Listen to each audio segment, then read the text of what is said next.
वाक़यात ऐसे हैं कि जिसमें एक मरतबा तो वो हाथ आते आते रह गया। कुछ एम्बुलेंसें आई ज़ख्मियों को लेके, तो पता लगा कि जी वो पुलिस एहलकार है ज़ख्मी सिविल में। एकदम से हलचल मच गई जी, पुलिस एहलकार ज़ख्मी कहाँ से आए जी? हब से आए। कराची पुलिस के एहलकार थे और हब में ज़ख्मी हो गए, ये क्या मामला हुआ? यहाँ से जो पुलिस पार्टी गई थी चौधरी असलम साहब की सरबराही में, अंदर जाती जैसी रेती बजरी का ट्रक जो है वो अंदर दाखिल हुआ इलाके के अंदर, और हेडलाइट जैसे उसकी लाइट पड़ी अंदर, और सबसे पहले इन पे जो है वो ट्रक पे एक रॉकेट से हमला किया। रहमान डकैत जैसी जो शख्सियत थी उसका पूरे सिंध में, पूरे बलूचिस्तान में बहुत आसान एक्सेस था।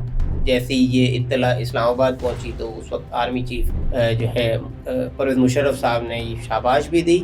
सुबह 7 साढ़े 7 बजे इत्तला मिली कि उनके जो है वो रहमान डकैत फरार हो गया। 6 करोड़ रुपए जो है रिश्वत वसूली के एवज। नवाब अकबर भुट्टी के साथ भी कहा जाता है कि ये अटैच था, उनके भी राब्ते में था।